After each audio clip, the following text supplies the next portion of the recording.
Yo respeto a cada Spider-Man aquí. ¿Eso me incluye a mí? ¡No! ¡Tú eres negro!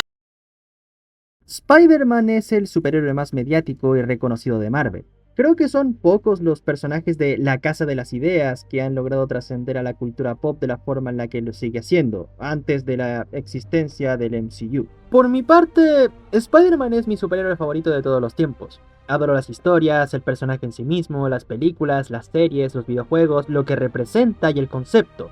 Al ser Spider-Man un personaje tan mediático, obviamente iba a tener una legión de fans que, en forma de homenaje, desatarían su creatividad con fanfilms. Empezó como un proyecto pequeño. En 1969 se registró el primer fanfilm del Arácnido, el cual, si bien viéndolo a día de hoy es comedia involuntaria, fue la que abrió la caja de Pandora de los proyectos fans. En 1974 tendríamos otro fanfilm llamado Spider-Man vs. Kraven el Cazador, que lamentablemente terminó siendo Lost Media. En 1992 tendríamos Spider-Man, la última batalla del Duende Verde, que tiene una calidad bastante buena para ser hecha por fans y encima en los 90. Y en 2015 tendríamos a Spider-Man Lives, una historia que toma de protagonista a Miles Morales y que está bastante bien hecho. Los que mencioné son los que tienen artículos en Wikipedia, pero existe una cantidad insana de proyectos fan de Spider-Man que no tienen ningún desperdicio. Tienes proyectos como Marvel's Knight's Spider-Man, una miniserie que adapta la serie de cómics del mismo nombre protagonizados por el Trepamuros, a Friend Called Spider-Man, que tiene un mensaje increíble, Miles and Spider-Man Fan Film, que es una secuela no canon de las películas de Sam Raimi, Spider-Man Cake Day, que tiene unos efectos increíbles y una idea fascinante, y muchas historias fans que sentaron un estándar y los que están por venir. Puedes hacer una cantidad inimaginable de historias relacionadas al arácnido. La creatividad de lo que puede hacer un fan no tiene límites, pero no hubo película más laureada y hypeada como la que vamos a ver hoy día. Dirigida por Gavin J. Konoff y protagonizada por Warden Wayne, Sean Thomas Reed, Moriah Brooklyn y Tuyen Powell, Spider-Man Lotus es una película por fans hecha en 2023 que adapta los cómics de Spider-Man Blue y el niño que coleccionaba a Spider-Man. La historia nos pone en la piel de Peter Parker, quien gracias al luto de su novia Gwen Stacy, la muerte del Duende Verde y que gracias al Daily Bugle se convirtiera en un criminal mediático, este deja de ser Spider-Man y tiene una muy mala relación con sus amigos y la culpa y la nostalgia de los momentos con Gwen lo aquejan. Asimismo, Harry lidia con el pesar de la muerte de su padre y cómo nunca se sintió suficiente para él, y Mary Jane trata de hacer su vida normal pero con malos resultados. Spider-Man está desaparecido, pero luego de visitar a un pequeño niño, recuerda la razón de por qué se convirtió en un superhéroe y regresa a las andadas como el vecino amigable Spider-Man. Voy a partir con lo bueno y la verdad no es que sea mucho. Empezando por algunos momentos puntuales, el montaje de la escena que adapta el cómic de El niño que coleccionaba a Spider-Man me gustó. Hacen un pequeño repaso a la historia del personaje y cómo impactó en la cultura popular. Las constantes referencias, versiones del personaje, los periódicos del Bugle y hasta las figuras. En ese aspecto lo lograron bien y me hicieron saber que este proyecto fue realizado por fans del personaje que saben cuál es su impacto. El heroísmo de Spider-Man fue calcado al dedillo en aquella escena. Las actuaciones están decentes, no son nada del otro mundo, pero con un poco de suerte no te dan cringe. Las actrices de Gwen y Mary Jane son las que considero hicieron un trabajo bastante sólido. Mejorable en varios aspectos, pero lograron cumplir su cometido. El que hizo al pequeño Tim Harrison hizo un trabajo bastante bueno y en mi opinión tanqueó toda la escena de él conviviendo con Spider-Man. El actor de Harry no lo hizo mal, pero en serio necesita aprender a modular porque genuinamente habían veces en las que no le entendía un carajo y muchas de esas escenas era diálogo expositivo importante. Ojalá algún día pueda estar en algún proyecto mejor y con una mejor modulación. Y que te lo diga un chileno. El que más quedó debiendo fue Warden Wayne como Peter Parker. No es que sea un mal trabajo, es que simplemente no llega a transmitir mucho del personaje. Muchas de las expresiones que intenta transmitir quedan en nada, haciendo que los momentos más intensos no pueda llegar a lo que la escena quiere, incluso existiendo momentos muy sobreactuados.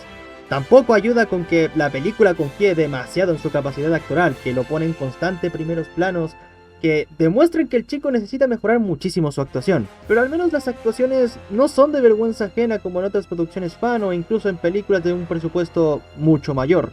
El traje de Spider-Man se ve muy bueno, se nota que tiene calidad y se adapta muy bien al físico del actor y perfectamente podría ser un prop de una película de Hollywood. En lo personal me gusta este diseño del traje arácnido, incluso me gusta más que algunos de los trajes vistos en el MCU. Incluso lo podría poner a la par de The Amazing Spider-Man 2 en cuanto al diseño. Y ahora que terminamos con lo bueno, agárrense porque de aquí todo va en picada. La primera cosa que le quiero criticar a Lotus es la duración, el ritmo y la narrativa. Spider-Man Lotus tiene 2 horas exactas de duración, cosa que no es necesariamente mala, si es que hay algo que justifique esa cantidad de horas. Algo que te haga sentir que esas 2 horas pasaron volando. Pero en Lotus esa duración no se justifica porque la película tiene muchísimos momentos en donde se alarga demasiado con escenas que fácilmente pueden durar la mitad del tiempo que le dieron. Donde más se nota esto es en la escena en donde Peter está viendo los videos grabados de sus salidas con Gwen, Harry y MJ. La intención está bien, se nota que querían acentuar el duelo de Peter por la pérdida de Gwen, pero la escena es muy lenta y llega al punto en el que la música llega a estar tan fuerte que molesta. Fácilmente la escena pudo durar unos cuantos minutos menos y ya estaba. Otro momento en donde la película se alarga artificialmente es en el final, con un epílogo que a mi parecer es completamente innecesario porque ya se cerró el arco de Peter Parker, pero los guionistas, que son el director y el actor principal, no supieron cómo terminar la película y la alargaron a un punto en el que ya te empiezas a cuestionar por qué sigues viendo esto. Es triste cuando alargan una película de forma tan artificial, y no solo pasa con hacer escenas tan redundantes y que repiten todo lo que ya sabemos, también pasa con el montaje, porque me parece de chiste cómo la película alarga planos generales de la ciudad de Nueva York a tal grado de que ocupan buena parte de la película cuando estas no deberían durar mucho. Que sí, que ya entendimos que tienes tremenda cámara, no hace falta que presumas su calidad a cada rato.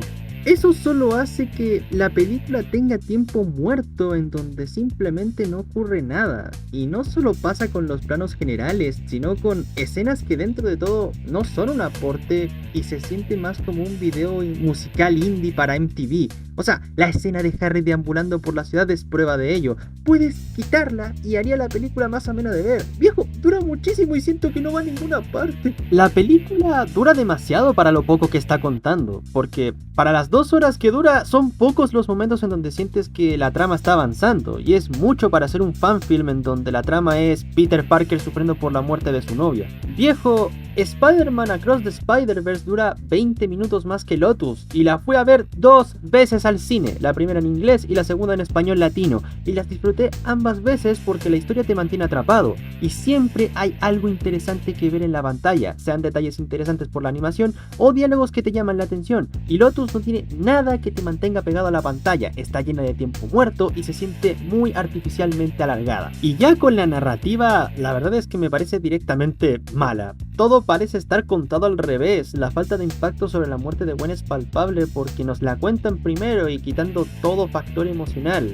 La pelea contra el Duende Verde está contada de manera ultra rápida, demasiado resumida, la película se corta con flashbacks, escenas en blanco y negro y hasta la subtrama de Harry se cuela entre medio interrumpiendo la trama principal. Es impresionante cómo una película se tropieza constantemente con su mismo ritmo y eso que la película es ridículamente lenta. El problema aquí es que Lotus se esfuerza demasiado en querer recrear los cómics, con planos más alargados, diálogos más extensos y personajes que se ven y hablan como los cómics, cosa que hace que los diálogos no se sientan naturales y los actores más parece que están leyendo el libreto.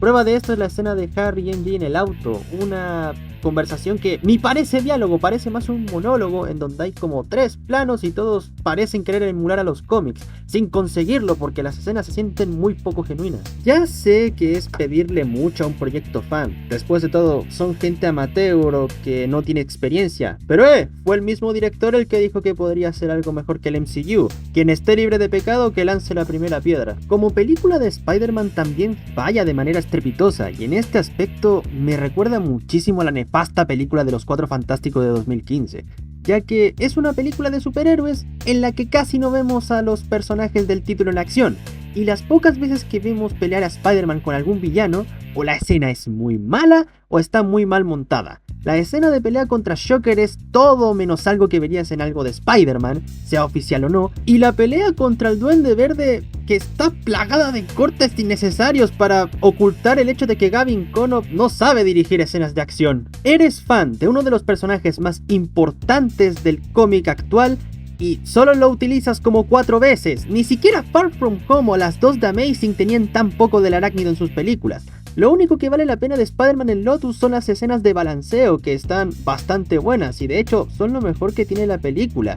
No tiene nada que envidiarle a las escenas del MCU o incluso la trilogía de Sam Raimi. Son escenas que muestran la libertad y dinamismo que caracteriza a Spider-Man, pero eso no compensa lo mediocre que es el personaje en esta cinta y lo poco que aparece. Pero al menos es un drama bien escrito, ¿no?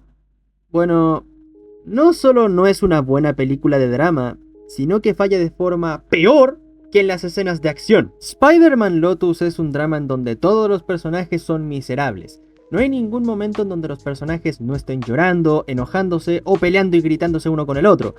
Peter sigue llorando por la muerte de Gwen, Harry sigue llorando por la muerte de su papá y Mary Jane llora porque nadie le da atención.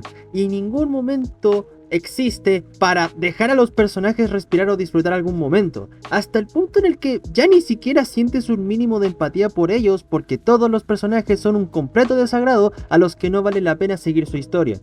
Todos se tratan mal, se ponen a llorar, se ponen a gritar, tratan de evitarse y son unos tóxicos que no merecen ni un segundo de atención. Y ese es el problema, es un drama que no parece un drama, sino una especie de torture porn y una competición para ver quién sufrió más. Una cosa que yo aprendí viendo e incluso escribiendo es que un drama que sea solamente drama es ficticio, porque siempre existirá un espacio para reír o para disfrutar de las cosas que te gustan. La vida no es llorar cuando sucede un acontecimiento horrible, siempre habrá algún espacio para disfrutar o para distraerse. No siempre las cosas van a salir bien, pero tampoco es que siempre vayan a salir mal. Y Lotus parece no entender que los dramas no son bombardear a los personajes con eventos trágicos cada 2x3. Y no olvidemos que esta película toma como inspiración a Spider-Man Blue, un drama que sabe cómo hacer una historia triste pero esperanzadora, que da un buen mensaje sobre el duelo y la pérdida, y que hace que los personajes sean personas normales, que lloran pero también ríen y saben disfrutar de los buenos momentos. Spider-Man Lotus hace que los personajes sean miserables de tal modo que hasta parece una parodia de mal gusto del cómic original. Lotus hace un mal trabajo haciendo que empatices con los personajes, porque ninguno te da una razón para sentir pena por ellos. Peter es un cretino que trata mal a cualquiera que lo intenta ayudar. Harry es un drogadicto traumado que tiene un síndrome de Estocolmo hacia su papá, y MJ es una pendeja falta de atención a la que si no le dan sus 5 minutos de fama, se muere. Es un drama pésimo. Y de verdad de que está mal escrito, en serio, parece más que los escritores usaron a los personajes como saco de boxeo y listo. Otra cosa que no me gusta es cómo establecen el espacio-tiempo de la obra. Blue salió en 2002 y la película establece que la muerte de Gwen es en 2002. Pero también vemos que las lápidas de los papás de Peter están fechadas en 2007 y la del tío Ben en 2018. Luego vemos en los periódicos de la habitación de Tim fechas que datan de 2019, 2020 y hasta 2021. Y gracias a la tumba de Tim sabemos que los eventos del presente se ambientan en 2023. Lo que me lleva a la siguiente pregunta. ¿Cuántos años tiene Peter en esta historia? ¿Conoció a Gwen antes de la muerte de sus padres y del tío Ben? Y si es así, ¿por qué Peter no parece haber envejecido nada? Pareciera que sigue en sus 20s. Y sé que es demasiado pedirle a un grupo de fans que hagan algo tan impensable como envejecer a un actor, pero mínimo tengan una mejor idea de cómo establecer una época o la edad de los personajes. He de decir que tiene escenas salvables. Me gustó el montaje de los fuegos artificiales en filtro verde, haciendo foreshadowing en caso de que, Dios nos libre, esta cosa tenga secuela, y Harry sea el Duende Verde. También está la parte de Flash coronándose como el único personaje de la película que no es un desagradable, sin contar a Tim. Me gusta su evolución, desarrollo, y me recuerda al Flash de Spectacular. Chistoso que el bully de Peter Parker terminara siendo más agradable que el propio Parker. Pasando a los personajes... Mamita, esto va para largo. He visto muchas versiones de Peter Parker en donde no hace cosas inteligentes. Ahí tienes películas como Far From Home o The Amazing Spider-Man 2. Pero la diferencia entre esas versiones de Peter Parker y la de Lotus es que ni de lejos es tan cretino como el de esta adaptación. Les juro que ni siquiera el Spider-Man del MCU te llega a provocar ganas de que le caiga un camión lleno de herpes encima. Este Peter Parker es imposible que te caiga bien. Es difícil empatizar con él, trata mal a sus amigos, aleja a quienes quieren ayudarlo y es un triste weón que no tiene ni idea de cómo salir adelante. A tal punto en el que tiene que hacerle trauma dumping a un niño con cáncer porque el pobrecito se siente mal. El Peter de Lotus actuó demasiado fuera de personaje. Casi hasta pareciera que es el Peter que cambia de actitud por el traje simbiótico como en Spider-Man 3 o en Spectacular Spider-Man, pero no, este es el Peter Parker base, el normal, el que se supone es alguien empático y el motor para que Spider-Man funcione. Aquí es un pedazo de basura sin motivos para que te caiga bien. Y como Spider-Man también falla un montón, empezando por la pelea contra Shocker. No importa si son criminales o no, Spider-Man nunca utilizaría a personas como escudos humanos, mucho menos contra villanos como Shocker, el cual tira ondas de energía que a Spider-Man a duras penas puede resistir. Ahora imagina a una persona sin poderes. Joder, Spidey, no sabía que eras fan de Capitanazo. ¡Escudos de héroe activados!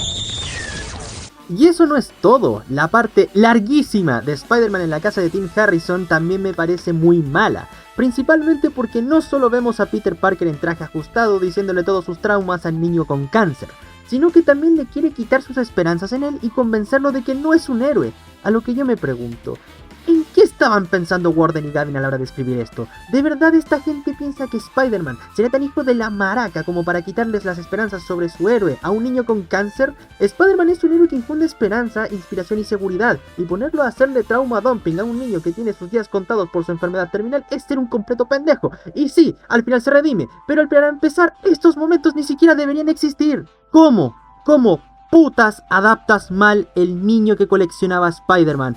¡Por Dios! Pasando a otros personajes, Harry Osborn.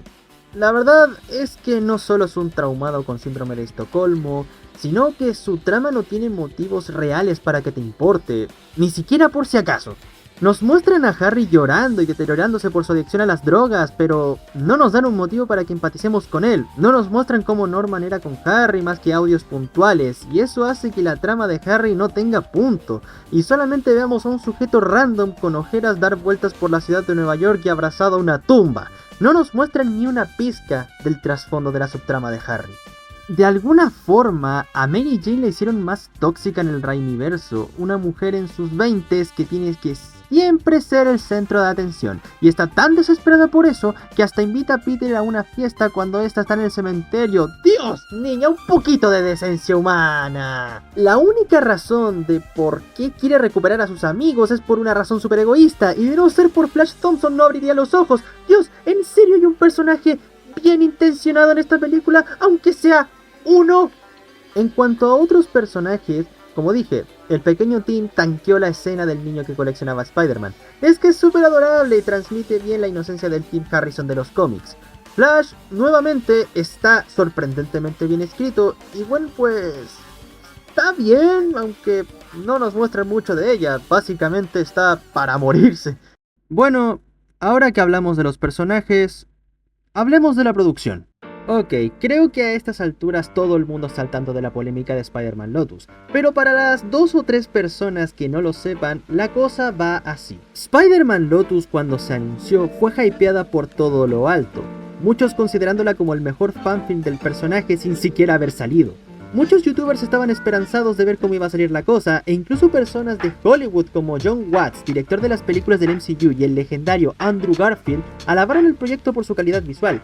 Gavin Conop había estado en la cima del fandom de Spider-Man. Todo parecía ir bien, hasta que llegó un niño de 15 años que fuera en algún momento amigo de Conop y expondría la realidad detrás de este sujeto. Se compartieron mensajes racistas entre el director, el actor principal y el actor del Duende Verde, en donde faltaban el respeto a varias razas, incluyendo un uso desmedido de la palabra con N.